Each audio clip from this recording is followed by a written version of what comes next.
reached to example 2 last time. Here, this is about harmonic force excitation, and then I focus on zeta equal to 0. And there are two phenomena, obviously, that can occur if there is no damping, which is the resonance and the beating phenomena. If you have damping, still there is resonance case and there is beating, but there will be damping. That amplitude will decrease or will not be open as this one for undamped. You know, this undamped is diverging. It is not bounded. It will go to infinity, ideally. But if you have damping, this will stop at some point. Okay, even if there is damping, and if the amplitude stop at certain level, does not mean that the system can withstand this amplitude. So it might be high, and that might break the spring. The beating phenomena, as you can see, it is repeating. We have period of beating. Okay, but if you have damping, this amplitude or it will not be as clear as undamped. You know, it will be beating, but there will be you could say the beating is not as obvious as this one. Okay, for undamped, it is very clear how beating is occurring when omega is very close to omega n. Okay, so those are two cases in the undamped system. Okay, example 2, a reciprocating palm weighing 150 pounds is mounted at the middle of a steel plate of thickness 0.5 inch, width 20 inch, and length 100 inch, clamped along two edges as shown below. During operation of the palm, the plate is subjected to a harmonic force F of t equal to 50 cosine 62.832 t pound. Find the amplitude of vibration of the plate.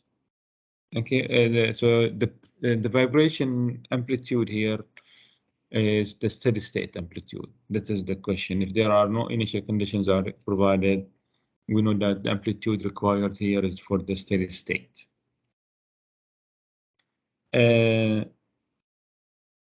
So there is no damping. You can neglect damping. It's not mentioned, so you can put C equal to 0, zeta equal to 0, and then find the amplitude.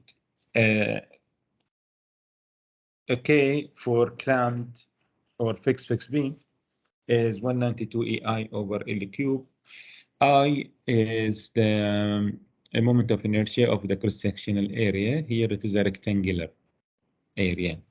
We have the cross-section of the plate. If you take a cross-section here,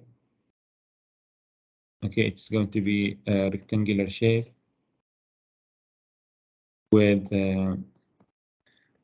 the width is 20 inches and the thickness is 0.5 inches. And of course, we can see the length here, L equal to 100 inches. Okay, so I for a rectangular area is equal to 1 over 12 BH cube. So here it is B and this is H. It becomes 1 over 12 times 20 times 0.5 to the power 3 equals 0.2083 inch to the power 4. So K equal to 192 EI over L cube. E for steel in square in pound per square inch is 30 times 10 to the power 6. Okay, so 192 times 30 times 10 to the power 6 times 0.2083 divided by 100 to the power 3, we get 1,200 pound per inch, and X equal to F naught over K minus M omega square for undamped system. And this becomes 50 divided by 1 1,200 minus 150 over 384, 6.4. That the weight is given, not the mass. So we divide by G. And 62.832 is omega from the force. So F of T is, this is F naught is 50, and this is omega. So the excitation frequency is 62.832. And we get amplitude equal to minus 0.1504 inch. And minus, it means that this is out of phase. That is omega greater than omega n, and we get negative amplitude. Okay, so this is out of phase.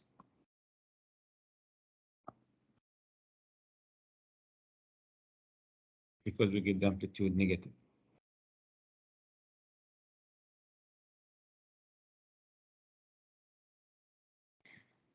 Okay, so we finished first cause of excitation. There will be three types of excitation. The first one is the force applied on the mass as a sinusoidal force, and we finished that part. Now, the second part is the rotating imbalance. That is a common problem in machines with rotating element, like you know, impellers and pumps, wheels and turbines, compressors. So any machine that has a rotating element, it will have an imbalance. Always there will be imbalance up to, it depends on the precision of the balancing machine. There is no zero balancing. So there is always imbalance. So magnitude of the imbalance can be minimized by putting this on the balancing machine, putting the rotating shaft on balancing machine. But still the problem will be there. The problem will propagate with time. هاي البالانسينج ماشين يستخدمونها بعد حق التايرز مع السيارة. ايه. Okay, there are different types of balancing. There is called single plane balancing, and there is two plane balancing. The one they use for tires is called two plane balancing. So you put weights on both side of the rim. Yeah, it's called two plane balancing. The unbalance also will occur due to the operation. That means there will be rubbing, there will be heat generated and cause bending, there will be corrosion and erosion, and then you lose material. That will all, with time, make the center of gravity to shift, and imbalance will be one of the problem. That is one of the common problems in machines. Okay, the washing machine itself is a good example, because the drum is balanced, but when you put the clothes, if they cluster on one side, then you will get imbalance. Now the new ones are distributing the clothes around the drum to make the distribution even, so that you minimize the imbalance. So in machines, there is rotating part and there is non-rotating part. The casing is a non-rotating part. The rotating part will be the shaft, and what the shaft carries. Like it carries impellers, or it carries in motors. It carries the the coil. Okay, so those, they rotate with the shaft. For the washing machine, the drum is rotating, but the other part of the washing machine is not rotating. So there is a rotating element and non-rotating element in the machines. The rotating element, if it has a center of gravity not on the axis of the shaft or axis of rotation, it will cause imbalance. So that's the reason of the imbalance, that the center of gravity of the rotating part is shifted from the center of geometry or the center of rotation. So the shaft has a center line. And if the center of gravity is not on the center line, it will have imbalance, provided that it is rotating. So there are two things. If the machine is not rotating, then there is no imbalance. So omega is one of the cause of the imbalance, and the eccentric mass, or the shift of the center of gravity from the center of rotation or center of geometry. Okay, so this is an idealization or a model of a machine. We have the total mass of the machine, including whatever it is inside. So the non-rotating and rotating is all equal to m, the total mass. We have the rotating mass is called small m. Okay, and it is rotating, and if it has E, this is rotating mass.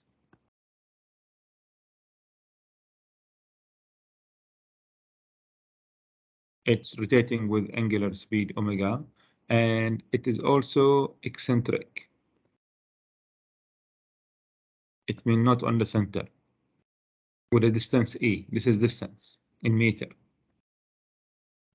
If both are not zero, then we have unbalance problem. That is, the balancing is to keep E equal to 0. Or you put a mass on the other side that they rotate 180 degrees, then you will have balancing. Okay, so the imbalance will occur if you have E is not 0, M is not 0, and omega is not 0. Three things. The force in the imbalance is always radial. It's centrifugal force, right? Because of rotation. So the direction of the force is F in this direction, and equal to the rotating or the centrifugal force, which is M times E omega squared. Okay, if you use omega equal to 0, or sorry, constant.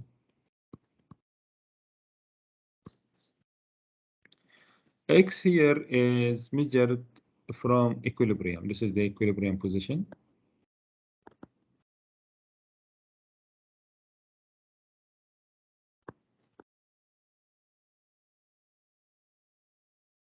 Okay, and it is supported by the machine is supported by spring and damper, two springs here, K/2, K/2, and a damper, and this is guided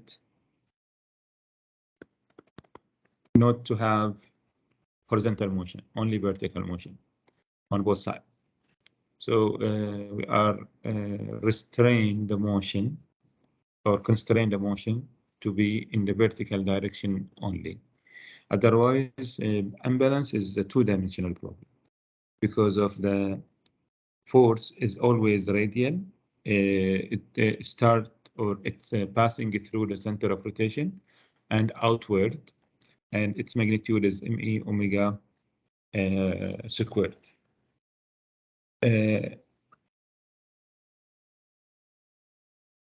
And also it is rotating with omega. So this is just at, let's say, theta equal to omega t, and theta, you know, is equal to theta 0 plus omega t plus half is omega 0 half alpha t squared. But if alpha is 0, then we have only, and assuming theta 0 is 0, then we have only omega times t. So that is theta in radian.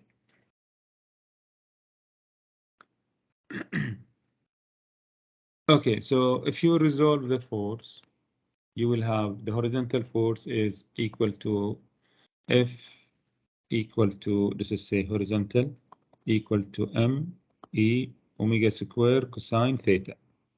And the vertical force is if, let's say, V equal to M E omega square sine theta. The horizontal force will cancel, will be balanced by the reaction. So there is no motion in the horizontal direction. Or this is not dynamics, statics. There will be a normal force cancel the horizontal force. The vertical force is the cause of the vibration. So this becomes like a force, as we did in section in the previous section, that the force is harmonic, because when you substitute for theta equal to omega t, this becomes a harmonic force. So imbalance is a harmonic force, and the frequency of excitation is the speed of rotation. Okay, so if I substitute for theta, I will get M E omega square sine omega t. Me omega square is the magnitude of the centrifugal force. Okay, and you can call it F naught sine omega t. So this is now become same as the previous problem. The free body diagram of the machine and the element inside is we have a spring force here, damper force, and the spring force. This is K over 2 times X. This is Cx dot, and K over 2 times X. And then we use the Newton's second law to get the equation of motion. The equation of motion equal to sum of forces equal to M X double dot. This is the general equation. Okay, but we have two masses now, not one mass. So the inertia force, which is mx double dot, is to be added to summation of two inertia forces. What are the masses here? No, we cannot take this as the capital M x double dot, because the total mass contains a rotating mass and non-rotating mass. The rotating mass is not moving with the mass, with the non-rotating mass of the same magnitude. So if this is the center of the non-rotating mass, so it is measured with X, but the rotating mass is higher, a distance equal to E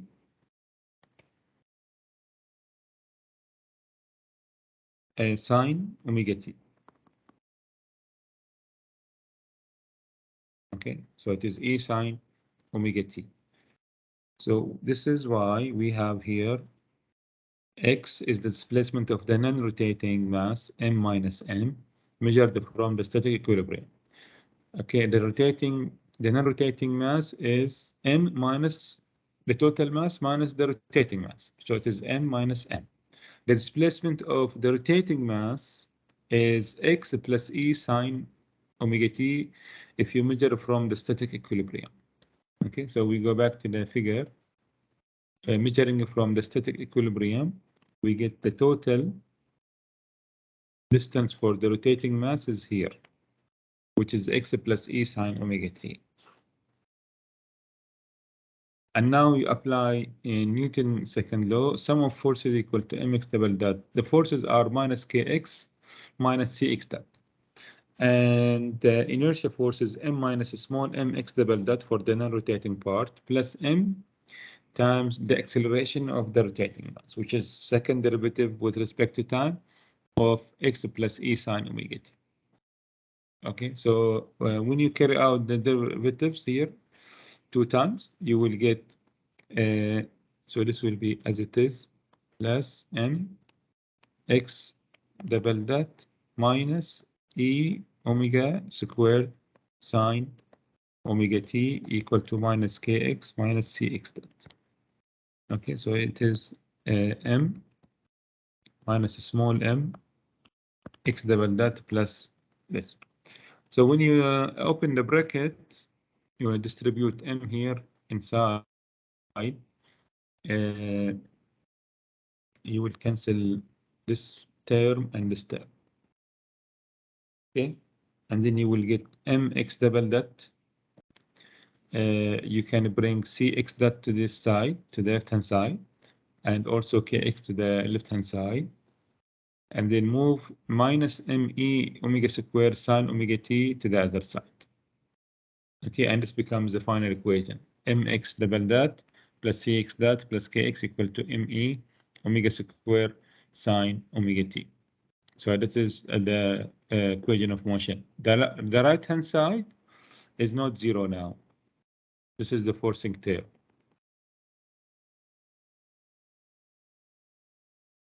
With magnitude equal to me omega squared. So this is, you can call this F naught. And then if this is F naught, you can use the result of what we get last time, that x equal to F naught over square root of k minus capital M omega square all square plus c omega squared. But as you know, the amplitude is function of omega, so we need to replace F naught by its definition, which is me omega squared. So when you put in dimensionless form, you will see that omega over omega n is also on the denominator in the numerator. Okay, so this is just repeated here. The equation is repeated. The coefficient of the sine term on the right hand side is the centrifugal force due to the rotating mass m. And this is the force that caused excitation to the machine, to the total mass. So since the equation is the same, we are not going to go through the derivation of the amplitude. We will use the derived equation of the last section. So x equal to, this is the steady state amplitude.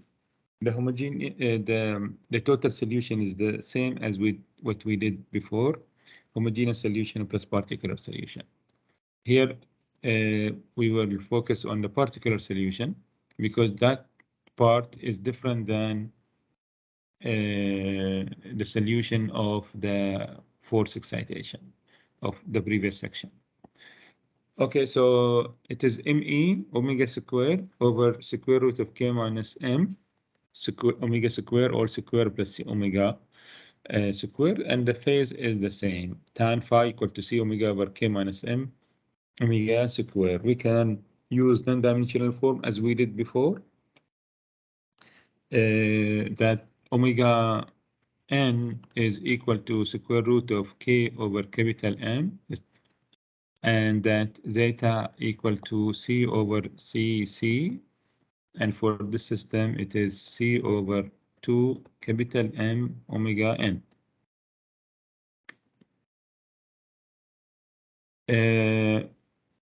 We can put this in dimensionless form.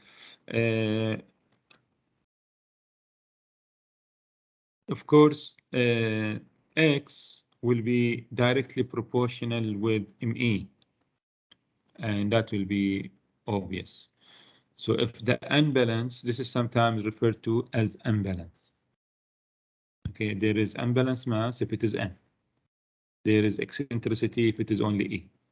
But the product of me is referred to as unbalance, okay, which is kilogram meter.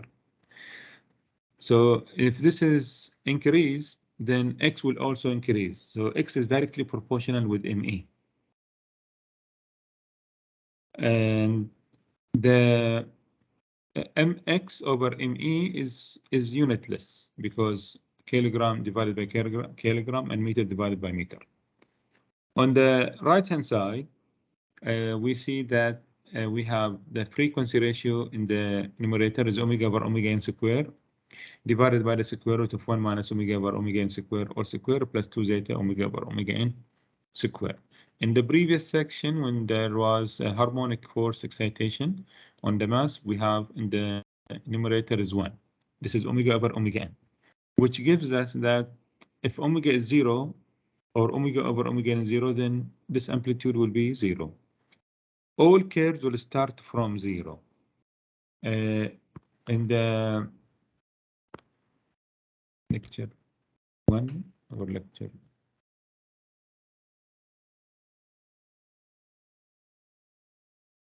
Okay, all curves start from 1, which is the static deflection. But for the rotating imbalance, all curves will start from 0 because omega over omega n is on the numerator. Okay, plotting the amplitude ratio versus the frequency ratio for different values of zeta and also the phase, we get this graph. Okay, all curves start from 0, and we can also check that omega over omega n less than 1, omega over omega n equal to 1, and omega over omega n greater than 1. As you can see, that damping here is negligible or no effect if omega over omega n very much less than 1. And also if omega over omega n very much greater than 1, then also the effect of damping is negligible. The zeta 0 and zeta equal to 1 will merge. Okay, but they will reach amplitude ratio will reach to a unity equal to 1 for omega over omega n very much greater than 1. And the damping has influence near resonance. As you can see, the graphs, the figure, the curves are well separated or well affected by omega by zeta. So zeta equal to 0.05. Its amplitude at resonance is very high, and 0.1 is still very high. 0.15 we start to see this below 4 and just above a 3, and then 0.25 it is almost 2, and so on. Okay, so those are the notes. All curves begin at 0 amplitude. The amplitude at resonance is markedly affected by damping. So it is affecting. Damping is the main element or quantity that is affecting the amplitude at resonance. At high omega or omega over omega n, mx over me is almost unity, which means equal to 1. And the effect of damping is negligible. So at this range, we have mx over me is almost equal to 1. The peaks occurs to the right of the resonance value. In the previous part, for the force excitation, the peak was occurring before resonance. Here it is occurring after resonance. And if you want to find the amplitude at peak, it means you need to differentiate amplitude ratio with omega over omega n and make it equal to 0.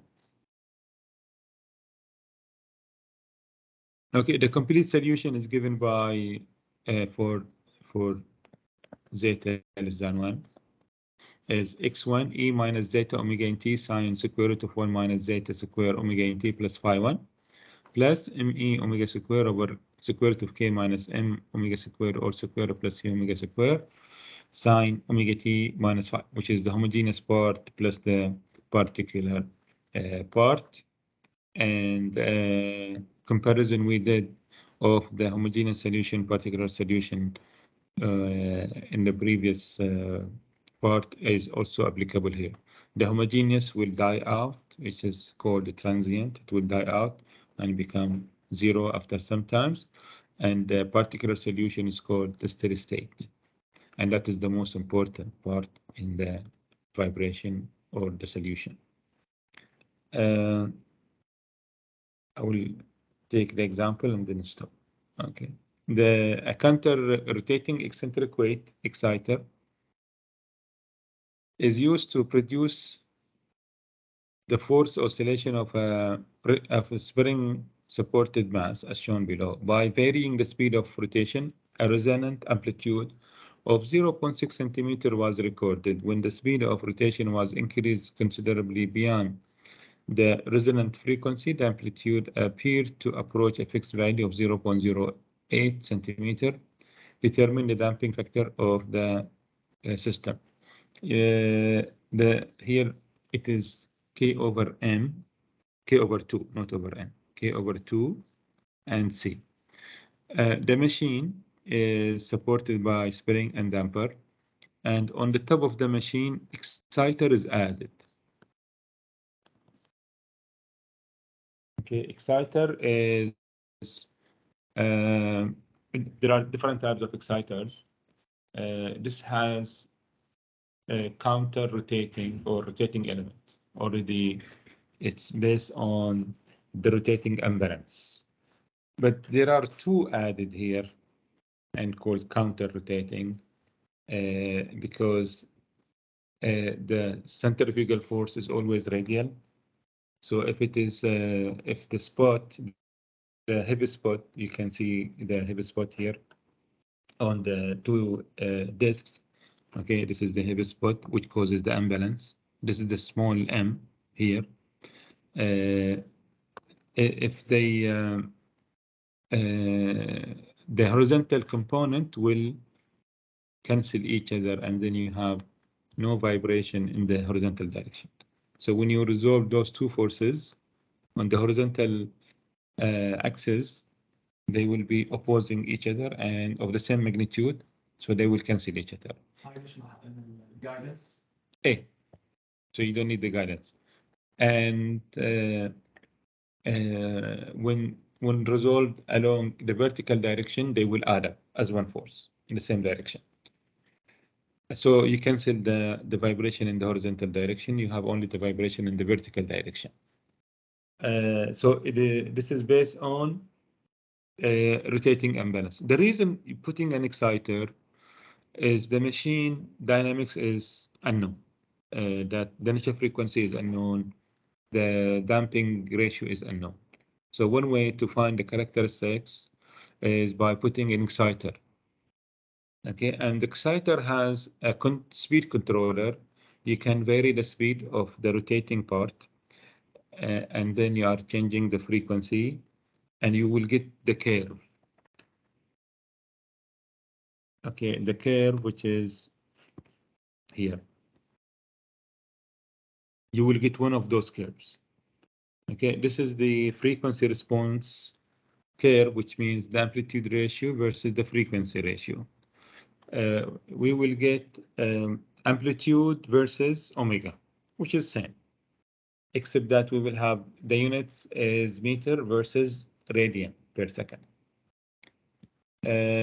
Now, the given values are at resonance is 0.6 centimeter. How do they know they are? This is at resonance. This might be the peak, not the resonance, but because for a small damping, you cannot differentiate between the resonance and the peak. You can consider the peak is the resonance amplitude. They coincide. Yeah, they almost coincide. And this is one value is given. So this value, it means at omega equal to omega n, X resonance equal to 0.6 centimeter.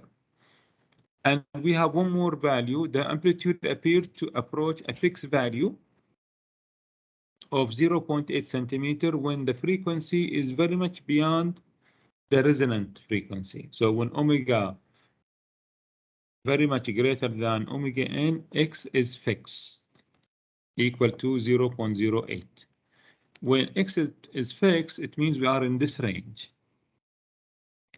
That the amplitude ratio is 1. Okay, so we have at resonance the homogeneous solution here is ignored, only the particular solution. X equal to ME over M over 2 zeta. From this equation, you put at resonance, it means this part will be equal to 0, and this will equal to 1, and this will equal to 1. So this will be 1/2 zeta at resonance. So you can put x on one side, which will be ME over capital M over 2 zeta, which is equal to 0.6 centimeter. When omega is very much greater than omega n, we have x over ME equal to 1. So you can put x on one side, it's equal to ME over M equal to 0.08 centimeter. There are so many parameters, but ME over M is appearing in the two equations as a ratio. So we can take this as one unknown, which is equal to 0.08. Okay, substitute in the first equation, we get zeta equal to 0.0666, which is very small. You cannot, it is not shown here. We have 0.05, which we don't see in this figure, in this scale. So that the peak and the resonance are very close, or can be considered as one. Okay, so this is for today. We have one more. There is a tutorial on this part. Okay, which is tutorial 6. All right. We'll see you for the quiz today at 3 on Teams. Was the